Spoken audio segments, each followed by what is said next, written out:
கர்த்தருடைய பரிசுத்த நாமத்துக்கு ஸ்தோத்திரம் உண்டாகட்டும். நீங்கள் தொடர்ந்து உபவாச ஜபத்துக்கு வரீங்க. கர்த்தர் இதற்கேற்ற பலனை நிச்சயம் உங்களுக்கு தருவாங்க. இன்றைக்கி இல்லாதது போல் இருக்கலாம், இது உங்கள் நிலைமை கிடையாது. ஒரு நாள் கண்டிப்பாக இதே உபவாச ஜபத்தில் சந்தோஷமாக சாட்சி சொல்ல நீங்கள் வருவீங்க. விசுவாசிக்கிறோம். ஸ்தோத்திரம் ஏசப்பா. ஆண்டவரே, இந்த உபவாச ஜபத்தில் கலந்து கொண்டு உம்முடைய வேதத்தை தியானிக்கும்படியாய் வந்திருக்கிற ஒவ்வொருவரையும் ஆசீர்வதித்து பேர் பேராய் நீர் ஆசீர்வதிப்பீராக. சமீபத்துக்கும் தூரத்துக்கும் தேவனாகிய கர்த்தர் இந்த யூடியூப் வாயிலாக யாரெல்லாம் வேதத்தை தியானிக்கிறார்களோ அவர்களையும் என் அன்பு தகப்பன் ஆசீர்வதித்து பெருக செய்வீராக. தகப்பனே, இன்றைக்கு நாங்கள் கேட்கிற வார்த்தை எங்கள் வாழ்க்கையில் ஒரு பெரிய மாற்றத்தை உண்டு பண்ண, நம்பிக்கை இல்லாத சூழ்நிலையிலும் என் கர்த்தரை நம்பி திடமனதாக இருந்து காரியங்களை பெற்றுக்கொள்ள என் கர்த்தர் தாமே கற்றுத்தருவீராக. விசுவாசத்தை வர்த்திக்க பண்ணுவீராக. இயேசு கிறிஸ்து நாமத்தில் பிதாவே, ஆமீன்.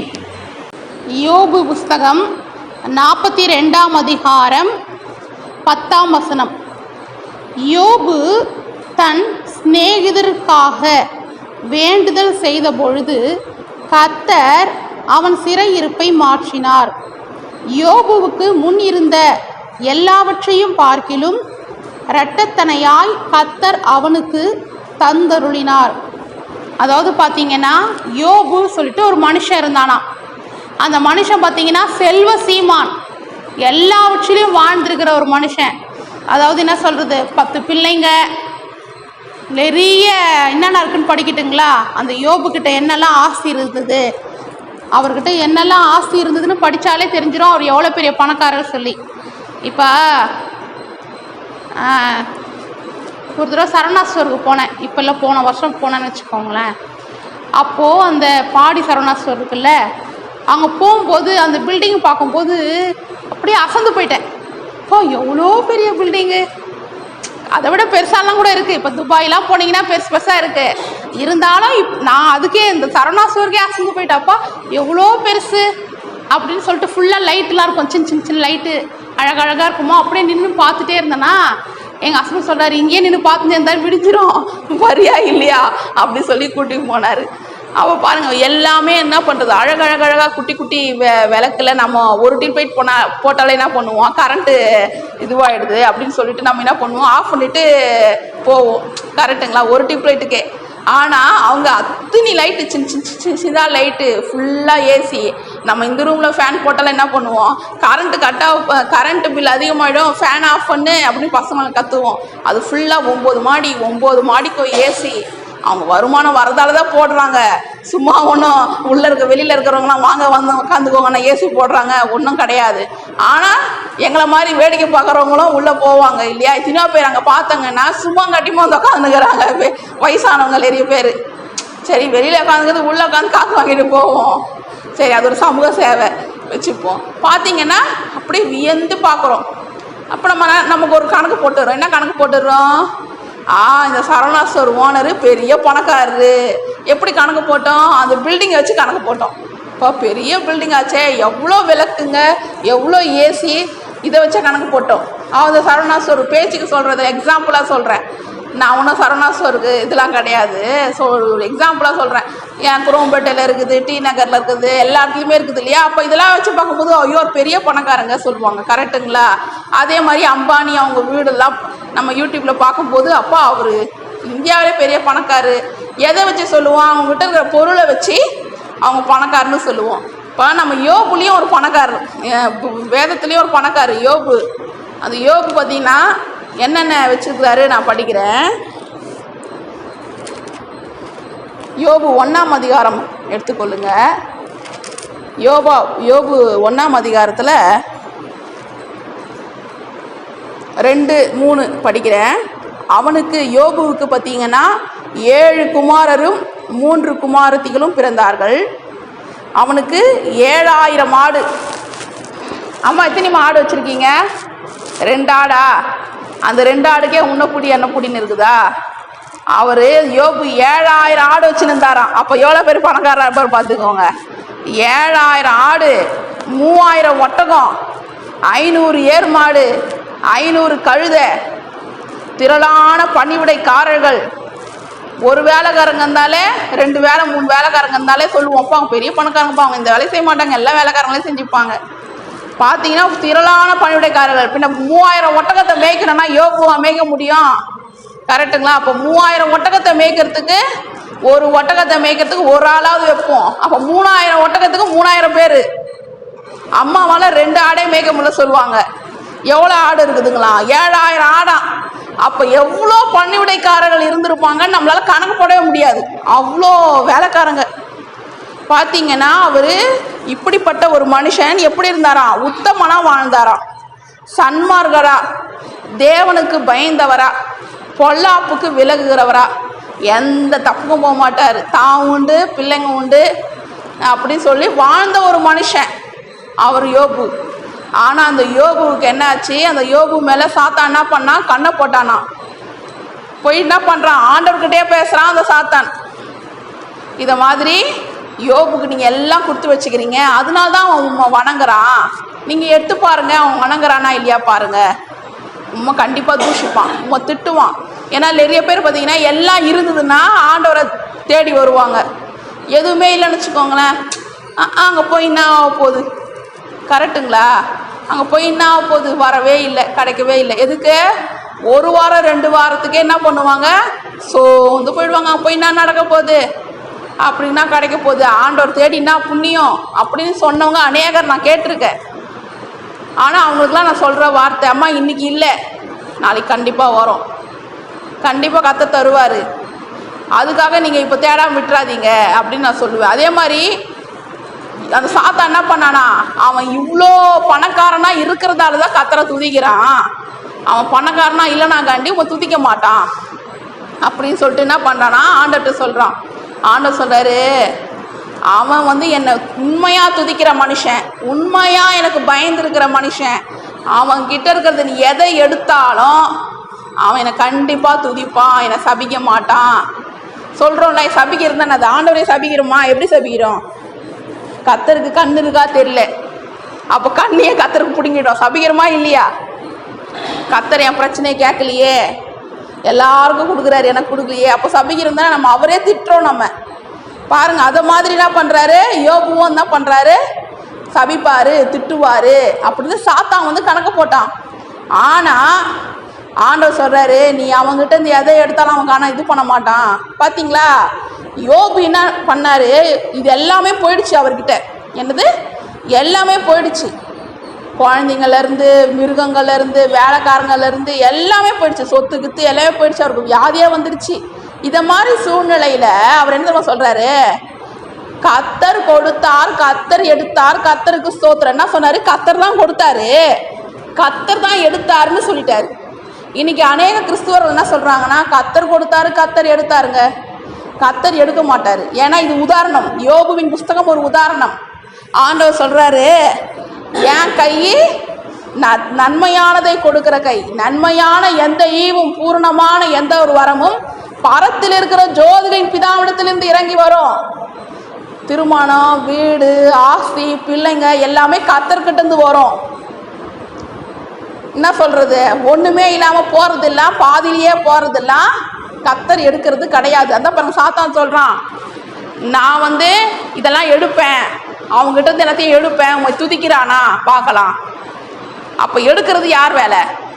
பிசாசு வேலை. இயேசு கிறிஸ்து சொல்கிறாரு, திருடன் கொல்லவும் அழிக்கவும் வருகிறானே அன்றி வேற எதுக்கும் வரமாட்டான். திருடன் எதுக்கு வருவான்? வீட்டுக்குள்ள நகை பணம் ஏதாவது வச்சுருக்கிறாங்கன்னா போடலாம், திருடலாம் அப்படின்னு சொல்லிட்டு உள்ளே வரான். கரெக்டுங்களா? திருடன் எப்படி வருவான்? சொல்லிட்டான் வருவான், எஸ்கியூஸ் மீ மேடம், இன்னைக்கு நான் உங்கள் வீட்டுக்கு முன்னைக்கு வரப்போகிறேன், திறந்து வைங்க பீரோ காது, அப்படி சொல்ல மாட்டானே. எப்போ வரான் எது வரான்னே தெரியாது. வந்துட்டு எல்லாத்தையும் எடுத்துன்னு போயிடுறான். நம்ம அந்த திருடனை பார்த்துட்டு, டேய் வெஸ்ட்டு போடா என்ன பண்ணுவான்? சரிங்க மேடம் வெஸ்ட்டு போயிடணுவானா? அப்படியே டக்குன்னு கத்தி எடுப்பான். கத்தி எடுத்து உயிரை கூட எடுத்துருவேன், நான் எனக்கு பொருளை கொடு அப்படின்வான். கரெக்டுங்களா? அப்போது ஆண்டவர் சொல்கிறாரு, திருடன் கொல்லவும் அழிக்கவும் வருகிறானே அன்றி வேறு எதுக்கும் வரான், நானோ உனக்கு ஜீவன் கொடுக்கவும் அந்த ஜீவன் பரிபூர்ணப்படவும் வந்தேன். நானும் உனக்கு எதுக்கு வந்தேன்? ஜீவன் கொடுக்க வந்தேன், அந்த ஜீவன் பரிபூர்ணப்பட வந்தேன். இயேசு கிறிஸ்து அந்த வீட்டில் இருப்பாரானால் திருடனுக்கு அந்த வீட்டில் அதிகாரமே இல்லை. திருடன் அந்த வீட்டில் வரவே முடியாது. திருடன் வந்துட்டு போறானா அந்த இடத்துல யார் இல்லை? ஏசப்பா இல்லை. அதனால தான் திருடன் வந்துட்டு போறான். கரெக்டுங்களா? இப்போ பாருங்க, நம்ம ஆண்டவர் சொல்றாரு, நான் உன் வீட்டில் இருக்கணும், உனக்குள்ள இருக்கணும், அப்போ திருட வரமாட்டான். இப்போ நம்ம நினைக்கிறோம், சரி வீட்டில் பொருள் தான் தானே திருட வரப்போறான், வீட்டில் ஒன்றுமே இல்லையே, அதனால நான் திறந்து வச்சுட்டு கூட போவேன் அப்படின்னு நீங்கள் தைரியமாக இருக்கலாம். அந்த திருடன்றது யாருன்னா, பொருள் வச்சுன்னுக்கிற மட்டும் எடுக்க மாட்டான்ப்பா, சரீரத்தில் இருக்கிற சுகத்தை கூட திருடுவான். அவன் தான் பிசாசு. அந்த பிசாசு திருடனை பற்றி சொல்லிட்டு இருக்கிறாரு ஆண்டவர். அதாவது அந்த பிசாசு என்ன பண்ணுவான், சரீரத்தில் சுகம் வச்சுக்கிறல அதை நான் திருடிடுவேனே அப்படி சொல்லிட்டு என்ன பண்ணுவான், வருவானா நம்ம எப்படின்னா பண்ணணும், வாப்பா சுகர் கொஞ்சம் கொடுத்துட்டு போப்பா, பிபி கொஞ்சம் கொடுத்துட்டு போப்பா, முட்டி வலி கை கால் வலி கொஞ்சம் கொடுத்துட்டு போப்பாவா சொன்னோம். உங்களுக்குள்ள என்ன பண்ணுங்க, இயேசு கிறிஸ்துவை தங்க வச்சுக்கோங்க. இயேசு கிறிஸ்து உங்க இருதயத்திலே வாசம் பண்ணுவாரானால் சுகருக்கோ பிபிக்கோ உங்க சரீரத்துல அதிகாரமே கிடையாது. அதாவது ஒரு சின்ன தலைவலி வந்தாலே, அம்மா தைலம் எடுமா, தைலம் பூசிக்கிறேன், அம்மா அந்த சுக்கு காப்பி போடுமா அப்படின்னு சொல்லிட்டு நீங்க என்ன பண்ணிக்கிறீங்க, வியாதியோடவே படுத்துடலாம், வியாதியோடய வாழ்ந்துடலான்னா ஜாலி ஜாலி ஜாலி. அந்த பிசாசுனா அது ஒரே ஜாலியா, அம்மா அசெப்ட் பண்ணிடுச்சு, நம்மளை அசெப்ட் பண்ணிடுச்சு, ஓகே தங்கி ஒரு வாரம் இருந்துட்டு போவோம் அப்படின்னு தங்கிடுவான்.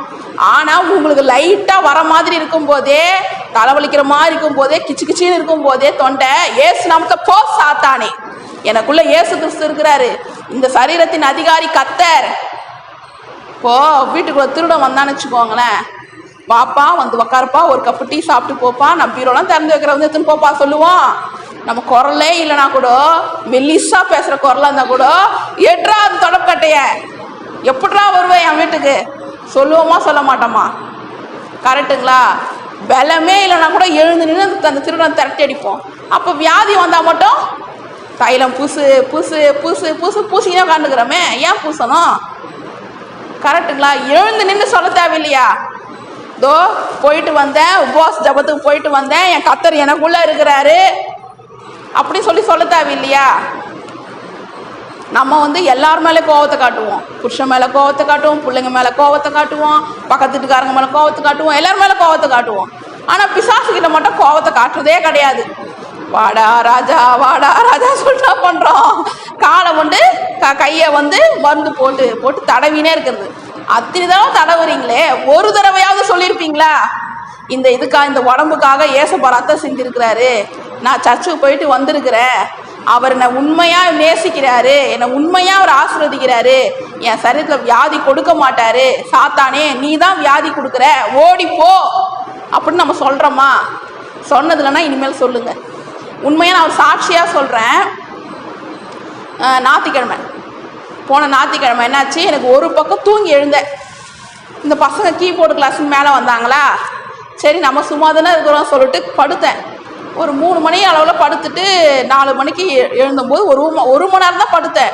ஒரு சைடு ஃபுல்லாக வலி, இங்கேருந்து இந்த இடத்துலேருந்து வலிக்குது ஒரு சைடு ஃபுல்லாக. உடனே ஐயோ வலிக்குதே, என்னான்னு தெரியலையே, எனக்கு இதுக்கு இப்படி வந்ததே இல்லையே. எங்கள் நாத்தனார் சொல்லுவாங்க, எனக்கு ஒத்த தலைவலின்னுவாங்க. ஓ இதுதான் ஒத்த தலைவலியா, நமக்கு தெரியலையே, ஐயோ என்னடா இது அப்படி சொல்லி யோசிக்கிறேன். அடுத்த செகண்டு என் மனசில் ஆண்டவர் பேசுகிறாரு, தலைவலியை சபி, தைலம் பூசாத, தலைவலியை சபி, ஏசு கிறிஸ்து நாமத்தில் சபி, எதிர்த்து நில்லுனாரு. படுத்துக்குனே யோசிச்சிருந்தேன் வலிக்குதுன்னு. டக்குன்னு நான் பண்ண, எழுந்து நின்று, கர்த்தராக இயேசுவின் நாமத்தினால் தலைவலி பிசாசே போ, என்னை தொட உனக்கு அதிகாரம் இல்லை, ஏசு கிறிஸ்து நாமத்தில் சொல்கிறேன், இந்த தலை கிறிஸ்து, நான் அவருடைய அவயம், என்னை தொட்டா கர்த்தருடைய கண்மணி தோட்டத்துக்கு சமானம், என்னை தொடாத சாத்தானே சொல்லி 1 நிமிஷத்தில் அந்த தலைவலி என்னை விட்டு போயிடுச்சு. அப்போ என்ன தெரியுது, தலைவலியை கொடுக்கறது யாரு தெரியுது, பிசாசு. நீங்கள் அதை அட்ஜஸ்ட் பண்ணிக்கினீங்கன்னா என்ன பண்ணுவோம், தைலம் பூசுவோம், அடுத்து மாத்திரை போடணும், அப்புறம் சுக்கு காப்பி போடணும். எதுக்கு இதெல்லாம்? ஃபஸ்ட்டே துரத்தி வச்சிட்டா. கரெக்டுங்களா? நம்ம சில விஷயத்துக்கு இடம் கொடுக்கறதால தான் இவ்வளோ பிரச்சனை. இடம் ஏன் கொடுக்கணும்? இப்போ ரோஜா செடி வைக்கிறீங்க, ஒரு தொட்டியில் ரோஜா செடி வைக்கிறீங்க. ரோஜா செடி வச்சுட்டு பக்கத்தில் என்ன முளைக்கும்? நீங்கள் வந்து முட்டை ஓடு போடுவீங்க, டீத்தூள் போடுவீங்க, எல்லாம் போட்டு ரோஜா செடியை முளைக்க வைப்பீங்க. பக்கத்துலேயே என்ன முளைக்கும்? புல், கண்ட குப்பை செடி எல்லாம் முளைக்கும். கரெக்டுங்களா? நான் கூப்பிடாத செடியெல்லாம் அதில் முளைக்கும். உடனே நான் என்ன பண்ணோம்? மோச்சின்னு போட்டு பாவம் அப்படியே சொல்லணும். நமக்கு தேவையானது ரோஜா செடி. மற்ற செடியெல்லாம் என்ன பண்ணோம்? பிடுங்கி எடுத்தா மற்ற செடியெல்லாம் போயிடும். வேர்ல சின்னதுலேயே பிடுங்கி எடுத்துடணும். எங்கள் வீட்டில் கூட ஒரு ரோஜா செடி இருந்ததா, பக்கத்துலேயே ஒரு வேப்ப மரம் முளைச்சிருந்தது. நான் என்ன பண்ணேன்? விட்டுட்டேன். வளரட்டும், போனால் போது, ஏன் பிடுங்கணும் சொல்லிட்டு. அது என்னாச்சு, அந்த வேப்ப மரம் அவ்வளோ ஸ்ட்ராங் ஆயிடுச்சு. அம்மா கூட சொன்னாங்க, ஐயோ இது வந்து நீ விட்டுட்டனா பெரிய மரமாயிடும் அப்படின்ட்டு. டக்குன்னு என்ன பண்ணேன்? பிடுங்க முடியல. ஆளை வச்சு பிடுங்கன்னா பார்த்துக்கோங்களேன். அப்போ பார்த்தீங்களா, நான் விட்டதால் அது என்னாச்சு, ஆளை வச்சு அவர் வேற காசு கொடுத்து பிடுங்க வேண்டியதாக இருந்தது. அதனால சில காரியங்கள் சின்னதாக வரும்போதே நம்ம என்ன பண்ணணும்? பிடுங்கிடணும். அது சரீரத்தில் வியாதி ஆகட்டும், வீட்டில் தரித்திரமாகட்டும், எதுவாக இருந்தாலும் என்ன பண்ணணும்? சின்னதுலேயே நம்ம என்ன பண்ணணும்? உஷாராயிடணும். நம்ம கையில் 10 ரூபாய் இல்லாத போதே நம்ம என்ன பண்ணணும்? உஷாராயிடணும். நம்மக்கிட்ட காசு கம்மியாகுதுடா, அடுத்து நமக்கு அடுத்த வாரத்துக்கு என்ன பண்ண போகிறோம் தெரியல. அப்போ நம்ம என்ன பண்ணணும்? டக்குன்னு உஷாராயிடணும். நம்மக்கிட்ட இப்போ 100 ரூபாய் தான் இருக்குது, நாளைக்கு செலவுக்கு வேணும். நம்ம என்ன பண்ணோம்? டக்குன்னு என்ன பண்ணோம்? உஷாராயிடணும். ஐயோ 100 ரூபாய் தான் இருக்குது, நம்ம பாட்டுக்குன்னு பசங்க அது கேட்குறாங்க இது கேட்குறாங்க வாங்கி வீண் செலவு பண்ணிட்டோம்னா அப்புறம் நம்ம என்ன பண்ணணும்? அது அவதான் சின்ன விஷயம் வரும்போது நம்ம என்ன பண்ணணும்? உஷாராயிடணும். யோபு பாருங்களா, அவருக்கு தெரியவே இல்லை. யோபுக்கு தெரியல. கத்தர் கொடுத்தாரு, கத்தர் எடுத்தாருன்னு சொல்லிட்டாரு. கத்தரை தூஷிக்கல, கத்தரை திட்டல. கத்தர் கொடுத்தாரு, கத்தர் தான் எடுத்தாருன்னு சொல்லிட்டாரு. பார்த்தீங்கன்னா ஆனால் அது எடுத்தது யாரு? பிசாசு தான் எடுத்தான். அப்புறம் ஆண்டவர் வந்து ஃப்ரெண்ட்ஸுங்கெல்லாம் வராங்க, ஃப்ரெண்டுங்கெல்லாம் வந்து, அப்பா நீ ஏதோ தப்பு பண்ணியிருப்பப்பா, அதனால தான் உங்களுக்கு பிரச்சனை. கரெக்டுங்களா இல்லையா? எனக்கு அநேகர் அப்படி தான் சொல்லுவாங்க.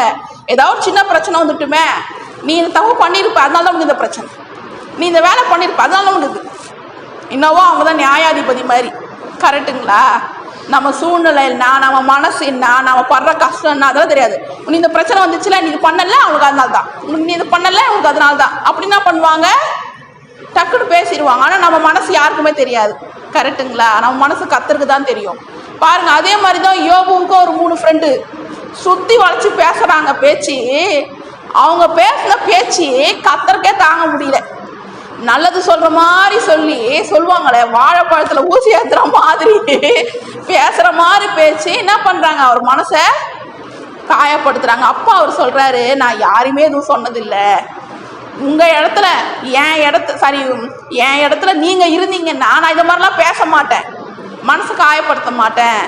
அநேகர் வந்து என்னை மனசை காயப்படுத்தியிருக்காங்க. அப்போலாம் நினைப்பேன், ஏன்டா இவங்ககிட்ட பேசணுமோ, எதுக்கு தான் நம்ம இந்த மெசேஜ் அனுப்பணும் அப்படின்னு நான் என்ன பண்ணுவேன்? எனக்கு நானே என்ன பண்ணுவேன்? பேசிக்குவேன். இவங்ககிட்ட சொன்னதுக்கு நம்ம சொல்லாமலே இருந்திருக்கலாம்.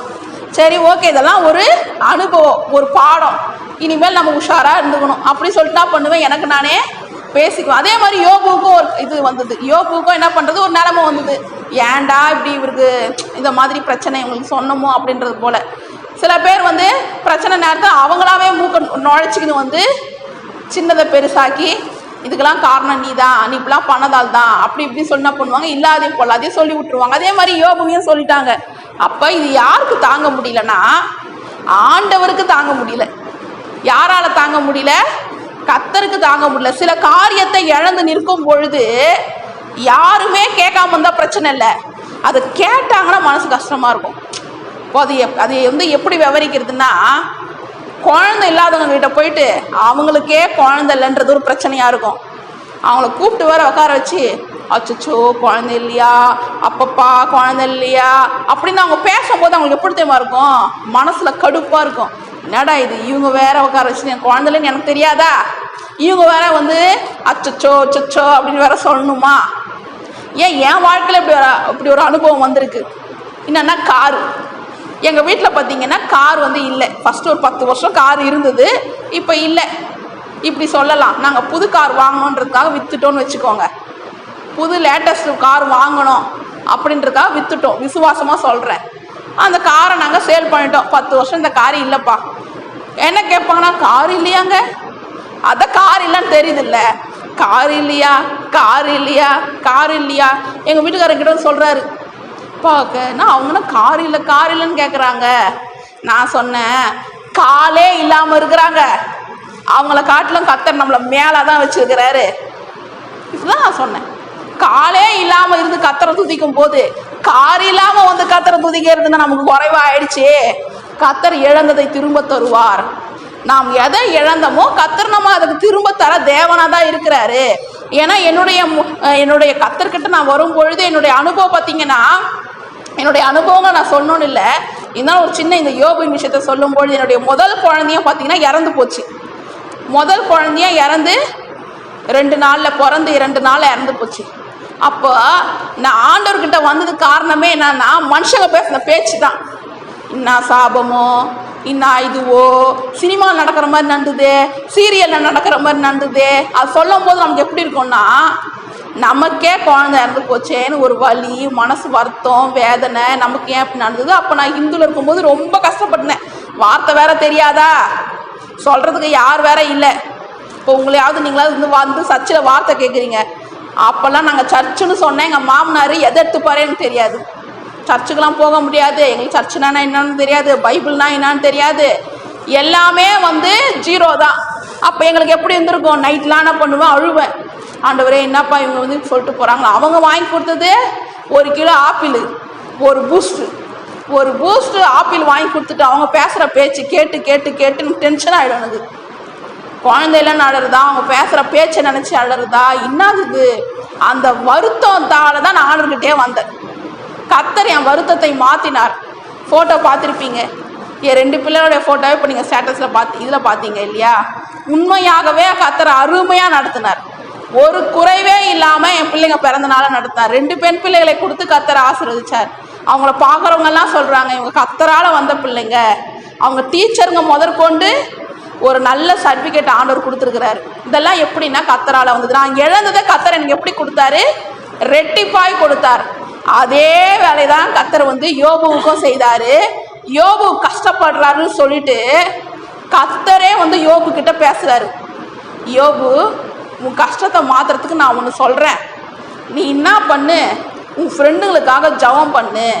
ஏன்னா உன் ஃப்ரெண்டுங்க பேசுகிற பேச்சு என்னாலே தாங்க முடியல, அவங்கள நான் கொண்டு போட்டக்கூடாது.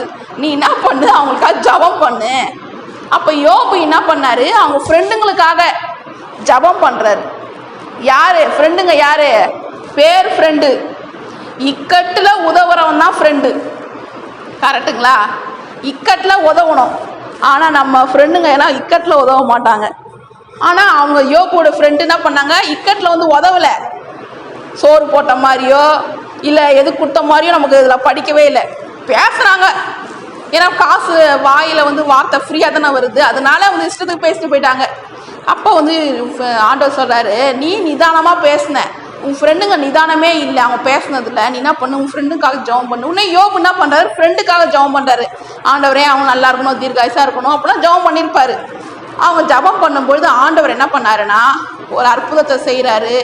யோபு இழந்த அனைத்தையும் என்ன பண்ணுறாங்க, திரும்ப தரும்படி கர்த்தர் செய்கிறாரு. சொந்தக்காரங்க, தெரிஞ்சவங்க, தெரியாதவங்க எல்லாருமே என்ன பண்ணுறாங்க, பணத்தை எடுத்து கொடுக்கல, நகைகளை எடுத்து கொடுக்குறாங்க. இந்தாப்பா இந்த நெக்லஸ், இந்தாப்பா இந்த ஆரம், இந்தாப்பா அதுப்பா இதுப்பான்னு சொல்லி என்ன பண்ணுறாங்க, தெரிஞ்சவங்க தெரியாதவங்க எல்லாமே என்ன பண்ணுறாங்க, அவருக்கு உதவி செய்கிறாங்க யோபுவுக்கு. அது மட்டும் இல்லாமல் கர்த்தர் என்ன பண்ணுறாரு, அவருடைய யோபுவின் முன்னிலைமையை பார்க்கிலும், முன்னாடி சொன்னல 3000 ஒட்டகம் 7000 ஆடுலாம் சொன்னல, அது அப்படியே டபுள் ஆக்குனாரு. எப்படி தான் மாத்தினாரா, படிக்கிறேன் கேளுங்களேன். கர்த்தர் யோபுவின் முன்னிலைமையை பார்க்கிலும் பின்னிலைமையை ஆசீர்வதித்தார். 14,000 ஆடு. எத்தனை ஆடு? 14,000 ஆடு. இதே யோபு மட்டும் 7,000 ஆடு போச்சே அப்படின்னு இயேசுவை விட்டு போயிருந்தா, கர்த்தரை விட்டு போயிருந்தா 14,000 ஆடு வந்திருக்குமா? 7,000 ஆடு போனாலும் என் கர்த்தர் எனக்கு நன்மை செய்வார்னு கர்த்தரை பார்த்ததால தான் 14,000 ஆடு வந்துச்சு. இன்னைக்கு நீங்கள் குறைவின் மத்தியில் இருந்தாலும் என் கர்த்தருக்கு செய்வார் செய்வார் செய்வார் செய்வார் செய்வார்னு வரும்பொழுது கர்த்தர் நிச்சயம் செஞ்சு காட்டுவார். ஒரு குழந்தைக்காக வரீங்க, 2 குழந்தைய கத்தர் தருவார். கத்தர் நிச்சயம் செய்வார். 14,000 ஆடு, 6,000 ஒட்டகம், 1000 ஏர்மாடு, 1000 கழுதை, எல்லாமே 6,000 ஒட்டகம். 3,000 ஒட்டகம் இருந்தா ஃபஸ்ட்டு, அப்படியே 6,000 ஒட்டகம். அதே மாதிரி 10 குழந்தைங்க. அந்த 3 குழந்தைங்க, 3 பெண் பிள்ளைகள், 7 ஆண் பிள்ளைகள். 3 பெண் பிள்ளைகள் பார்த்தீங்கன்னா அவங்கள மாதிரி அழகானவங்க யாருமே இல்லையா. அதை மாதிரி கத்தரை கொடுத்தாரு. அப்புறம் அது மட்டும் இல்லாமல் யோபுவுக்கு வியாதி வந்து சத்து போயிடுவான் அப்படின்னு நினச்சி ஃப்ரெண்ட்ஸுங்கெல்லாம் பேசினாங்க. ஆனால் அவர் எத்தனை வயசு வரைக்கும் உயிரோட இருந்தாராம்? 140 வயசு வரைக்கும். நம் ஜனங்கள்லாம் கூட 120 வயசு வரைக்கும், இங்கே யோத்தர் 2 பேர் இருக்கிறாங்க. ஆனால் யோபு 140 வயசு வரைக்கும் உயிரோடு இருந்து தீர்காயுசா கத்தெடுத்த போனாராம். எவ்வளோ பெரிய பாக்கியம் பார்த்தீங்களா? நடுவில் பிரச்சனை வருதுன்னு கழுநின்னு போயிட்டா யாருக்கு லாபம், யாருக்கு நஷ்டம்? எந்த சூழ்நிலையிலும் கத்தரிடத்துல இருக்கும்போது கத்தர் என்ன பண்ணுவார்? எல்லாத்தையும் டபுளாக தான் தருவாரே தவிர எதையும். அதுவும் முக்கியமாக நம்ம தெரிஞ்ச வேண்டியது என்னன்னா, கத்தர் எடுக்க மாட்டார். இது நமக்கு தெரிஞ்சாவே எதுவுமே நம்மகிட்ட இருந்து போகாது. முக்கியமானது அதுதான். கத்தர் எடுத்தார் அப்படின்னு சொல்லவே கூடாது. கத்தர் வியாதியை கொடுத்தார் அப்படின்னு சொல்லவே கூடாது. தீமை எதுவுமே கத்தர்கிட்ட இல்லை. யோபுவுக்காக இயேசு கிறிஸ்து மரிக்கல. ஏன்னா யோபு வாழ்ந்த நாட்கள்ல இயேசு கிறிஸ்து பிறக்கலை. ஆனா நமக்காக இயேசு கிறிஸ்து பிறந்திருக்கிறார். இயேசு கிறிஸ்து நாம் பிறப்பதற்கு முன்பதாகவே அந்த கல்வாரி சிலுவையில அடியை வாங்கி, உதைய வாங்கி, ரத்தத்தை சிந்தி எல்லாத்தையும் செஞ்சு முடிச்சிட்டாரு. அப்போ யோபுவை காட்டிலும் நம்ம ரொம்ப ஸ்பெஷல். யோபு இழந்ததை ரெட்டிப்பாய் பெற்றுக்கொண்டாருன்னா நம்ம இழந்ததை பல 1000 மடங்கு பெற்றுக்கொள்ளணும். அதுதான் கத்தர் வந்து நமக்கு சொல்ற வாக்குத்தத்தம். ஸ்தோத்திரம் ஏசப்பா. யோபுவின் முன்னிலைமையை பார்க்கிலும் பின்னிலைமையை ஆசீர்வதித்த நல்ல தகப்பன். அப்பா, இந்த உபவாச ஜபத்தில அப்பா கண்ணீரோடு, கவலையோடு, இருதயத்தில் ஏக்கங்களுடன் கூட கர்த்தாவே இது நடக்குமா, இந்த காரியம் வாய்க்குமா, குடும்பத்திலே நன்மை நடக்குமா, ஆண்டவரே நான் நீண்ட நாளாய் செபித்து கொண்டிருக்கிற காரியங்களிலே நன்மை நடக்குமா என்று உம்மை நோக்கி பார்த்து கொண்டிருப்பார்கள். என் கத்தர் தாமே நீர் வாக்கு தருகிறீர் ஆண்டவரே. நெடுங்காலமாய் காத்திருக்குதல் இருதை திளைக்க பண்ணும், விரும்பினது வரும்போதோ ஜீவ விருட்சம் போல இருக்கும் சொன்னீரப்பா. ஜீவ விருட்சகம் போன்ற நன்மைகளை நீ தருகிறீர் ஆண்டவரே, ரெட்டிப்பாய் தருகிறீர் ஆண்டவரே. அப்பா ஆண்டவரே, இந்த வேத செய்தியிலிருந்து நாங்கள் கற்றுக்கொண்டது, எப்படி தன்னை தூஷித்து பேசினவர்களுக்கு, நண்பர்களுக்காக எப்படி திறப்பில் நின்று யோபு ஜெபித்தானோ அதுபோல நாங்களும் அண்டை வீட்டாருக்காகவும், தேசத்து ஜனங்களுக்காகவும், எங்கள் சத்துருக்களுக்காகவும் கூட அப்பா நாங்கள் ஆண்டவரை ஒவ்வொரு நாளும் ஜெபித்து அவர்கள் ரட்சிக்கப்படுவதை பார்க்க எங்களுக்கு நீர் கிருபை தருவீராக. அப்பா, ரட்சிக்கப்படாத ஆத்துமாக்களும் மனம் திரும்பும்படி செய்து என் கர்த்தர் தாமே ஆயுசு நாட்களை அவர்களுக்கும் கூட்டி கொடுத்து என் தேவன் தாமே அப்பா காரியத்தை வாய்க்க பண்ணுவீராக. எங்கள் கண்களை அதிசயங்களை காண பண்ணுவீராக. கர்த்தராகிய இயேசு கிறிஸ்து நாமத்தினால் பிதாவே, ஆமீன்.